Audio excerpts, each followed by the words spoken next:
This is Brad A. Milford with the Unlimited Business Wisdom Podcast, where leaders, seasoned entrepreneurs, and business owners share their wisdom. It's straight to the point to respect people's time, and because we know knowledge and wisdom turn to business possibility, and possibility mixed with support and action become reality. In this podcast, we discuss leadership, sales, marketing, operations, team development, quality, and finance to drive sustainable results and everlasting impact to make the world a better place. Thanks for joining us. Hey, Ryan, thanks and welcome to the Unlimited Wisdom Podcast. Great to have you here. Great to be here, Brad. Couldn't be more appreciative. Thanks for having me. It's a pleasure. And we already had a short conversation before this, and I'm excited to dive in. Would you be willing to share? I hope you are willing to share with the audience, people who are listening and watching, a little bit about who you are and what you do, Ryan. Absolutely, Brad. So Ryan Niddel, and I call myself a normal guy from the Midwest, right? Kind of born and bred here in Ohio, live in Columbus, Ohio right now. Have had some successes and some shortcomings, but in this moment, I'm currently the CEO and managing partner of a kratom company called MIT45, which we're in the process of growing towards either an IPO or an exit here in the next 12 to 24 months. So it's been very exciting. If I go backward just a little bit, had a couple successful exits and also a couple skin knees, right? I sold a CBD company in 2018, sold a custom clothing company in 2016, sold a web hosting company in 2014. But that's that nice little gap between 14 and 16 where I probably learned the most lessons by starting a high-risk merchant processing company, not exactly calibrating the ratios the right way and costing me multiple six figures just to shut that down. So I'm an entrepreneur through and through, love the growth and exploration of business. But really the goal for me, Brad, is to spend time with incredible individuals like yourself, just sharing to me what's worked and also what's not working. I think it's equally as impactful. Yeah, I appreciate that. And I will say that was one of the first things you said to me, and I absolutely love that. So any seasoned entrepreneur has been through some ups and downs, and a lot of us like to say like fail fast, falling forward. And it's real stuff, right? And that's where the conversations become real instead of just like, yeah, everything's perfect and I'm making $1 gazillion like we sometimes see with newbies. So I appreciate your honesty, forthrightness, and we'll dive in here a little bit deeper. But you put that right out front, so I just want to celebrate you, Ryan. Thank you for that. Thanks, Brad. What's the best thing about being in business? You've been around a minute or two, people like to say, right? You've been around a while. What's the best thing about being in business? So to me, the best thing about being in business is the consistent level of change, right? I think that for how my brain is specifically wired, stagnation would equal a level of death to me, quite honestly. So I think the blessing and the curse of being an entrepreneur, being a business owner, is the fact that in order to consistently, whether it's claim market share or to grow your business or really just make a bigger impact, in my opinion, you have to consistently be willing to grow. You have to be consistently willing to expand your concept of even what's possible, right? And for me, that's new inputs, right? I'm an avid reader. I like to read. This isn't a virtual background behind me. It's when you look at when I'm asked, what do you do for fun? It might sound boring to some, but I like to read and then to challenge my previous belief system. And that's one of the cornerstones. When I look at that little time period where I wasn't so successful, and I'll just call it what it is, where I out and out failed, I stopped reading. I stopped being humble. I stopped considering what could also change in my own ecosystem, let alone the global ecosystem,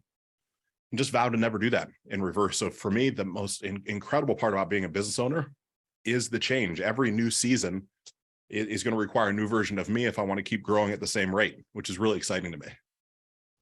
I love that. And the reading is something that's very close to my heart as well. It's about you, it's not about me. But I know there's a part of your story about mentorship, right? And so years ago in my walk as well, I didn't have mentors, right? And so one of the first places I turned until I got some mentors, which was later.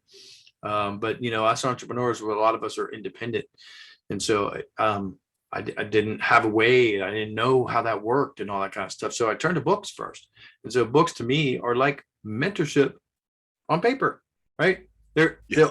I mean, you can't only do books, but books is a great place to start in growth. And so I love that you brought that up. And I love that you pointed out that it's not a virtual background. Those are real books that you read. So I celebrate you, Ryan. Thank you. Great stuff. The next question is super fun. As an integrator myself, I really like systems, right? And so it's just kind of designed around that. But it's real. It's true. We hear nowadays that some people are getting so much business rapidly, right? That the chaos that comes with that can cause some overwhelm. I know you have some experience in this, selling business and scaling and all that. Would you be willing to share your thoughts, Ryan, on that topic? Absolutely. So a mentor of mine shared something with me that I'd like to share with you, Brad, and that is typically the best firefighters are also the best arsonists. And so by the nature of that, as entrepreneurs, to me, we create a level of chaos because we need something to solve. It's like it's hard coded into us that we're wired to search for the problems and then find them and then create a solution around them. That's for a lot of reasons. To me, that's why we get into this incredible opportunity that is small business ownership. But by the very nature of that, to me, I believe there's different, I'll call them tranches of businesses that we go through, right? The $0 to $1 million. And it's an incredible time. It's that, I'll call it that real hustle phase. I think that if you have a good product market fit or market message match, you can almost kind of bootstrap that. And you can almost do that as a solopreneur. It's going to be tiresome. It's going to be exhausting, but you can push typically to that $1 million mark, depending on those two variables. And then that $1 million to $5 million starts to require the acknowledgement that you can't get there alone. And there has to be a level of, in my opinion, systemization. And some of those systems are hiring for your deficiencies, right? I'm a salesperson. I'm a marketing guy. I'm okay at operation, but you start getting into finance and some of those things, I've had to play catch up in that. So in that 1 to 5, you start building systems around your deficiencies and hiring for those deficiencies, the way I look at business, which is a beautiful blessing, but it's also scary because all of a sudden you take your net income, you're going to have to tap into that for a little season of life because you're going to backfill some of those things that we've been bootstrapping. We've been figuring out on the fly. We've been building the airplane as we're taking off, as they say, or maybe as we're trying to land. It could go either way. Then it's that 5 to, maybe 10 or 20 million, which has its own uniqueness to it, where to me, as a CEO, as a founder, we really want to start focusing on pulling ourselves out of the business, where if we've hired the right people, we want to start figuring out who can do things that we've been doing better, more efficiently, and with a higher degree of certainty than we can, right? And I think, again, being that entrepreneur, being that CEO, is so much about being able to come up with solutions without all the information in front of you, right? It's a little bit of a gut feeling. It's a little bit of knowledge. It's a little bit of books and mentorship. It's knowing where to ask and who to ask. When you start hiring a true CMO and a true CFO and a true CRO, and you start hiring those really dedicated staff members that specialize in those areas, you start to see a whole nother level where you start to almost have that identity crisis at 20 million typically and say, well, gosh, I built this thing. I remember not that long ago when I was doing everything. What's my responsibility now? How am I supposed to show up inside the office?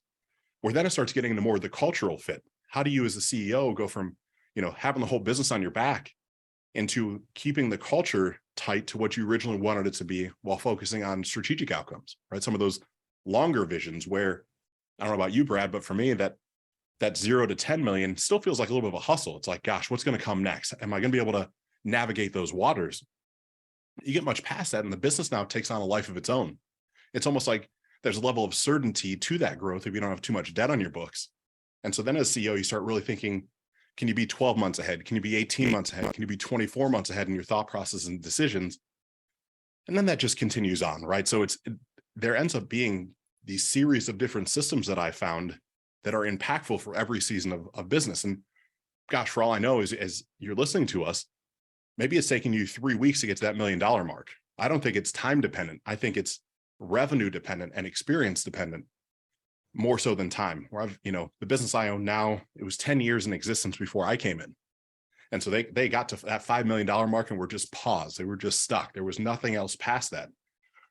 And so some of these systems have helped us grow from, 5 to, I think we did about 70 million last year. So it's been a fun amount of growth, but it's taken 3 years to get there. So I would also caution it as you're listening to us, if someone says it takes a certain amount of time to get to a certain place, I might question that. I think a lot of that comes into belief and certainty and right place, right time. Right. So much of entrepreneurial success to me is, I'll say, a level of intentional luck, as I call it. Right. Are you open to the possibilities that are in front of you? And are you willing to take that step when really everything around you says you shouldn't? But that's probably the right path to go down. Love it. All of it. All of it. Sincerely. So that is one of the best answers I've had to this question. I have to just give you a shout out. Really. I like it because you illustrated the different phases, different, groups. It's not about the finance always, but there are some plateau areas, right? And you called some of those out, right? There's staging, right? I look at it like steps. You get to here, stabilize, then you get to there, you stabilize, and then you get to, it's all, there's many ways to look at it, but I like how you illustrated it. And then you spoke into each stage a little bit as well. But it really is about growth and being able to expand into that next phase, right? That breaking that next plateau or breaking through those limitations. Also love how you shared that it's I like to laugh, right? We said we'd keep it real, right? And there's somebody tells you like, it takes 90 days for you to get to X or get there. Oh boy. Yeah, we hear a lot of that online nowadays. Like, it depends. It depends on your team. It depends on what you know. It depends on how fast you learn, and the harmony and the balance and all that. So don't believe those people. Just reach out to Ryan. He'll shoot you straight. Well, shoot, Brad, since we keep it real, I think that anytime someone professes to know everything, it shows how little they actually know, right? I'm sharing what I've been through from, some peaks and quite a few valleys along the way. But just as impactful, I spend time with someone that's, further down the road than I am, and they're sharing, man, all those thoughts that you're sharing, while they're good, you're going to think completely differently in another 6 or 8 months, or when you hit this new milestone. And I think that's just that's such a beautiful gift that we get to experience as entrepreneurs, where you get to keep reevaluating what you believe to be true and real through each part of the journey. And it's that, are you able to keep that level of humility, that level of being humble, where there was a season that wasn't my best season, where I thought I knew everything. I might as well have been King Midas in my own mind. I touch it was going to turn to gold. And boy, was that a painful and expensive lesson to realize that I'm pretty much the opposite of that. So I think so much of that is just that acknowledgement, like you're sharing, that anybody that professes that it has to be this certain way or uses absolutes in anything they're sharing, they're doing it for a marketing message versus what's real in the world, right? It's that Russell Brunson conversation. It's the polarizing figure. It's planting that flag in the ground. But then there's a real world that actually exists and how real business actually transpires. And it's not so binary. There's a lot of nuance to business. Right on. Love it. Absolutely love it. I mean, to get super real, I mean, you start losing a couple hundreds of thousands of dollars. You start to wake up and realize, ooh, I guess I don't know everything I thought I knew. So, I mean, it's the real deal. Yes, it is. I love it. It's great. It's a great way to grow. I don't encourage that on anybody. Reach out to Ryan. He'll get you straight so that doesn't happen. But it'll wake you up when it happens. It does. Great points, Ryan. I honestly really appreciate it. The next question is fun. It's also one of my favorites. Who else successful like yourself ought to be on the Unlimited Wisdom podcast? So, Brad, I'd actually like to give the opportunity for 2 individuals to be on the show. And they're the 2 individuals that changed the course of my trajectory when I went from being really an employee into an entrepreneur. And they're an individual named Mark Jenny and an individual named Vinny Fisher. And they were the co-founders of the web hosting company that I eventually took over and helped run and sell to a subsidiary of GoDaddy. And they're just incredible marketers and businessmen, right? I came across them, or they came across me, or we got involved in each other's lives a better part of, gosh, time flies, but about 12 years ago now. And Mark has went on to grow a company called RV Share and then sell off majority control of that. Vinny's got an incredible company called Fully Accountable, where he offers outsourced accounting and CFO services that he's scaled to tens of millions of dollars in a very short period of time, which is difficult in a service-related industry. So either one of those 2 individuals, Brad, I'd be happy to do an introduction for you. But if you're able to follow them and follow their journey, they're just truly 2 of the best people that I know, that have incredible hearts, that share very openly what's working, what hasn't worked for them, and are just guys that I couldn't sing their praises enough. Absolutely love that. Two guys that scaled their companies in 15 days to 7 figures. Love it. Uh-huh. Humor. That was humor. No, I love it. I love it. I love the story that you shared about, about each one of them. That's great. And I look forward to having them on. Ryan, thank you. Let's get to the crux of this. Let's get to, the heart of the podcast here. What piece of wisdom from your vast knowledge would you share with other business owners? I know it's hard to pick one, but what would you share? So, Brad, I believe in sharing, and something like this, I actually share a message that I know I need repeated to myself. And I think that's often the most impactful. And that is that when it really comes down to it, we're all capable of more than we give ourselves credit for, right? Our divinity, our wisdom, our power, and our impact is larger than we've ever considered. And no matter where I've come from or where I've arrived to, there's a higher version of myself. There's a more successful version of myself that's somewhere down the path in the future. And if I can get quiet and I can listen to myself and intuition or God or whatever deity someone believes in, right? It can be as agnostic as we need it to be. But if I can go visit that version of myself in the future, that version that's achieved a heightened level of success and I've experienced now, and I can grab some of that wisdom from that individual, it shows me how much more capable I am than I've given myself belief in, right? It's one of those Tony Robbins quotes, perhaps. And if it's not, I'm going to give him credit for it, right? If someone has been able to do it, then I believe I should also be able to do it, and maybe even in shorter amounts of time. So no matter how dark the path might seem that's in front of us, no matter how crooked the road might seem, there's someone that's already traversed it that we can learn from. And if someone else has done it, so can we. So when it gets dark, when it gets scary, when you don't know where to go, just quiet yourself down for a second and realize there's a way through it. There's a way to achieve the level of success, no matter what that means, whether it's business related, whether it's fiscally, whether it's health or relationships. I also view, Brad, that everything connects to one another. And quite often as entrepreneurs, you get hyper focused on, man, what are we going to do inside business? How are we going to grow this business? What's the next milestone? And sometimes it's a repositioning and pivot of how do we double down on our family life? How do we double down in those personal relationships? How do we treat our body as the vessel that allows us the power and impact to go grow that business? And they all connect with one another. So in summation, you're capable of way more than you give yourself credit for, and just keep going towards that bigger outcome. You're going to hit it eventually. Love that advice. It's so heart-centered. So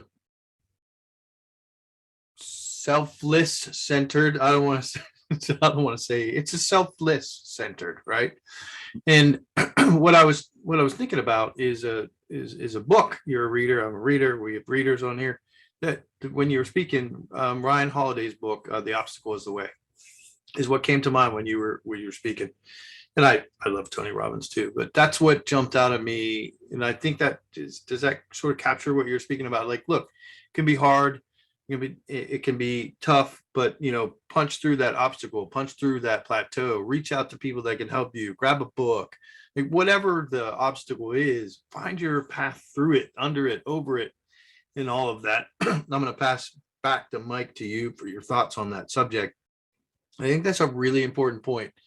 But what I really love about what you said, particularly, is not just that, because we hear those kinds of things, but you said at least 2 times, quiet yourself.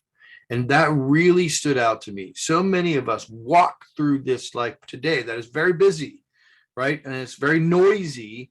And some of us don't even recognize that we have to turn it off, quiet down, and check in with ourselves about ourselves and about our path. So would you be willing to share just a little bit more? And do you have any recommendations for someone who says, my goodness, I know they are talking to me right now and I needed to hear this?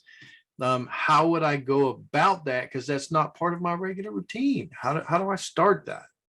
Absolutely, Brad. So gosh, there's so much to unpack there. And one of the things that speaks to me in that is I spent time with, I'll call it a mental practitioner, someone to reprogram my mind. I look at our minds as a version of a computer or perhaps the phone you hold in your hand. And we don't think much of downloading the new operating system on our phone, right? You get that nice little, I'm an Apple user, so you get that little red one that pops up and you click it and maybe upload the operating system while you're asleep and you wake up and it's a new world. But inside of the business world, what I found over and over again, at least in my own life, was I was running the same operating system. And while the operating system had new bolt-ons, right, it had new books, it had new inputs, it had new mentorships, the actual OS underneath the surface wasn't upgraded. It's like it just kept bolting more and more and more onto it. So I spent time with an individual named William Lamb. That's Lam. I'm not affiliated with his company. I found an incredible benefit from him. And what he focuses on in his company Upgrade, it's UPGRD, is the fact that our unconscious mind ends up creating a preview of coming attractions in reality. And what that ends up looking like is quite often, right, mainstream media, and not to get too salacious here, but our entire life has been built around this hero's journey where you have to, go through this circle. You have to overcome challenging things. You have to meet somebody in that cave of despair. You have to, cross that threshold and defeat whatever the challenge is. And then you just get to start all over again. Well, what happens when you debunk that and you realize that maybe you've created that for yourself, that some of these strifes, some of these challenges that we've created for ourselves because we believe that's the only way we can be successful. And what happens when you start to hard code your brain, you download a new operating system, if you will, that allows it to be easy, effortless, and enjoyable. A mentor of mine, a group that I'm a part of, calls businesses ELFs. They should be easy, lucrative, and fun is the acronym that he uses. And it's like, gosh, well, we all sit here as entrepreneurs and say, man, it's challenging. We got to overcome this thing. We got to punch through this obstacle. We got to go through this wall. And while there's a season for that I do believe that is absolutely true and reasonable, it's valid. Then it gets into this new season where it's, gosh, do I actually want to keep doing that? Do I want to keep having that resistance? Do I need that equal and opposite force where the harder I punch, the harder someone's going to punch back at me? Or can I sit in that, I'll call it that noble silence? For me, it's always before the sun comes up. And this isn't a have to wake up at 5 a.m. type of thing. It just, I physically feel different. There's a different vibration. There's a different energy when the birds aren't quite chirping yet and the squirrels aren't out in the yard or whatever it would be. And so it's that 30-minute before that if I'm not on my cell phone, if I don't check in with work, and I can just sit there, and whether you're sipping a cup of coffee or you're truly in a meditative state, for me, it's just, can you sit in the silence? Can you just be still for just a moment? And it started with me at just 5 minutes, and it wasn't a stopwatch or a timer. It was just, man, can I just be quiet? Can I not reach for a distraction? Can I not pick up a book? Can I not journal? Can I just sit for a second? Then 5 turned into 10, and then now 10 sometimes turns into a weekend where there is no technology, there's no social media, there's no books. It's just the silence and being at peace with myself. And through that peace, through that centered nature, I get a level of downloads. And I don't know where those downloads come from. I don't know if it's intuition, a higher self, a deity we pray to, but there's something that comes and it's like, man, you should really consider doing this thing next. And when I listen to that and I take action towards that, success has become easier and quicker than I went the old way, which is, man, punch, punch, punch over and over and over again, where success can still come. It just felt exhausting. It felt tiresome, where now it's, man, we're co-creating our reality at all times. We have this incredible ability to determine how we view life and how easy, effortless, and enjoyable it should be. So I'm going to choose that path when at all possible. And when there's those resistance points, it's a way for me to check in with myself and consider what's the lesson I'm supposed to learn here? Why is this appearing for me? Do I like this? Is it something I need to resolve inside? And that just creates this whole new, I'll say, perspective to consider running life through. And again, I say consider because I know if you went back in a time machine 6 years ago and someone shared that message with me, I would say that's crazy. That's absolutely hogwash. It would have never worked. So I think so much of this is, just like you said, Brad, if someone's at the place where this is connecting with them, it might be considering that it might be time to shift the way you view business. It doesn't have to be hard and challenging and painful. It can be incredibly enjoyable, fun, exciting, and it can stay that way as long as you want it to be.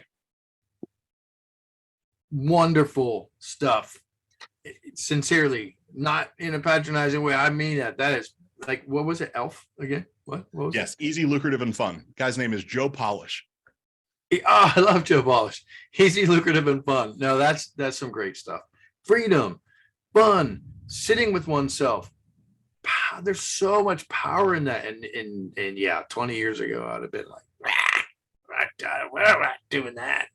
But at this stage of my life, I love that stuff. So Ryan, thank you. And if you're listening or watching, I would just encourage you, whatever works for you. So Ryan spoke into that as well. Like, some people say like, I got to be in the 5 a.m. club, or you got to do this, or you got to do that, or, you're shooting you to death. Like for me, For me, it's walking. I do strategic walk once a day, or I try to get on a treadmill. I mean, that's what works for me, right? But for you, maybe it's just quiet time with, no noise, just sitting there for 5 minutes and building that muscle up, whatever it is. I do encourage you to follow Ryan's advice and sit quietly with self and ponder. That's as far as I'll take it here, but yeah, we all need that time. So just knock it off and just get to it. We said we were going to keep this real. Great advice, Ryan. Thank you so much. Look, you've been super humble here. I know you have some really cool initiatives, campaigns, stuff going on. Would you I want to hear you share what you're working on right now that you're super excited about. Yeah, thanks, Brad. So the things I'm most excited about right now are actually threefold. I have a new podcast coming out that's called Rethinking Business. It actually got picked up by the Sony group, so it's going to be syndicated using Sony, the power behind Sony, which is really exciting for me, but not because of the accolades, but because of the impact. And all Rethinking Businesses, it's much like we're sharing here, Brad. It's real life stories and the lessons I've learned from them. It's not pontificating that I know best. I dealt with this thing. Here were the choices I was in front of me. Here's the one I selected, and here's what came from it. And here's the resources if it speaks to you. So I think it's a great way to me to just give back and connect. That then, of course, leads to a redesigned website, which is just RyanNiddel.com as a shameless plug, where the podcast is Monday, Wednesday, Thursday. I have a newsletter that supports that on Tuesdays and Thursdays. I'm not going to sell anything. I don't have a course to offer. I don't have something that you can pay me for. It's literally just speaking to me right now of saying, hey, I've been fortunate to achieve certain things in life. And so much of the achievement to me is to make sure I look back for a second and that I'm leaving some breadcrumbs in case people want to follow along in that journey. I'm not saying that I have it all figured out, but the pieces that I know didn't work, I might as well share so people can learn from those as well. And then I have a book that I'm finalizing, a book deal that'll come out. It's probably 2 years out or so with a I'll call it a traditional publishing house, and that has its own nuances to it. But really just the fact to me, Brad, it speaks to me so much in this time in life of just, I want to be the person that I was searching for 6, 7, 8, 10 years ago. Is there that mentor and is there that advice person that I can ask for something that's not saying, pay me $10,000 and I'll answer your question, that's not saying I have it all figured out, that's just, I've been here before and I've been here before, and here's some stuff in between, and how can that help out? So those things on the personal front, and then of course on the business front, it's my company MIT45 that, right, we've grown it from, I came on board at $5 million as a consultant. I'm now a CEO and managing partner. We did just under 70 million last year. I know it's early in January, but we're trending towards 120 million this year, and then we'll go, either IPO or some sort of strategic exit inside the next 12 to 14 months. And that's exciting, right? That's an exciting way to be able to share those lessons and what's it take to grow a business from 5 to 100 million plus in 4 or 5 years. And so it's really exciting to get to experience those things. But thank you so much for asking. I absolutely love that. So super rapid growth, not in a fake way. It's exhilarating. No. It's totally exhilarating, right? I love it. Congratulations on all the things you're working on. We're going to shift gears and ask the last question, then we're going to wrap it up.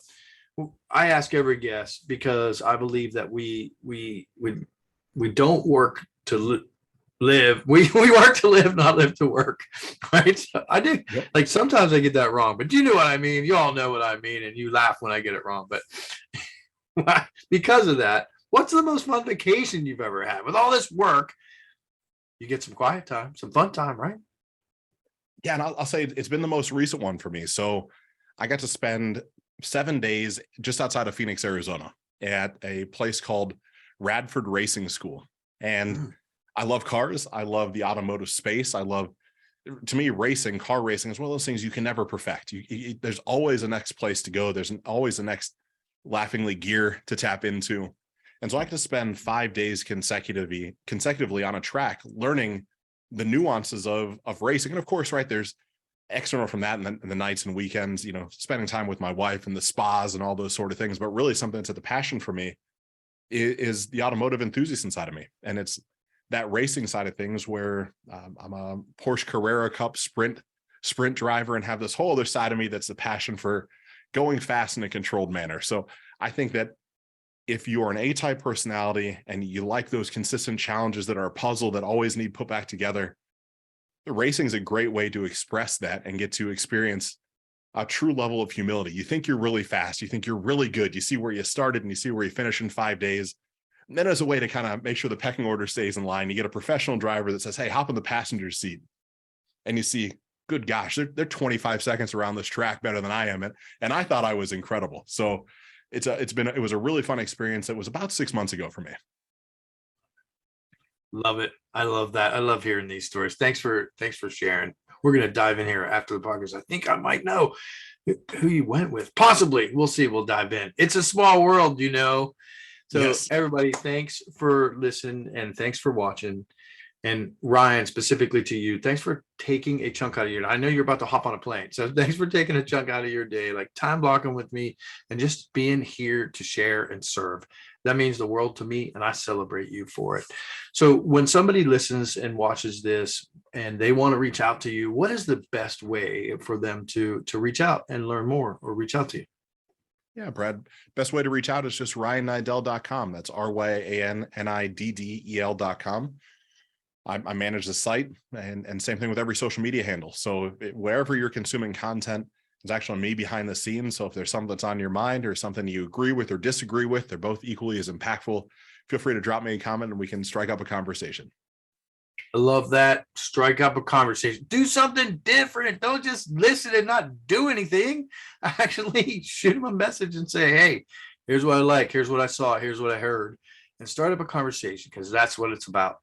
I personally have seen his site. It is sharp. I don't know how you feel about it, Ryan, but I think it's super sharp. I aspire to have a website like yours. If that doesn't encourage you to go look at it, I don't know what will. So get out there, check it out, and reach out to Ryan to have a conversation. Appreciate you, Ryan. Thanks for being on the Unlimited Wisdom podcast. Yeah, thanks, Brad. This is Brad A. Milford with the Unlimited Business Wisdom podcast, where leaders, seasoned entrepreneurs, and business owners share their wisdom. If you're looking for more on leadership, sales, marketing, or operations to drive team development, higher quality, and high-level sustainable profits, we encourage you to join the Built for Brilliance community on Facebook or reach out to us about one of our mastermind groups, coaching or consulting, or even fractional COO services. You can reach us at buildbrilliance.net/contact. We thank you for listening, for sharing the show, and appreciate your rating and reviews as this makes more shows possible. Thanks for joining us.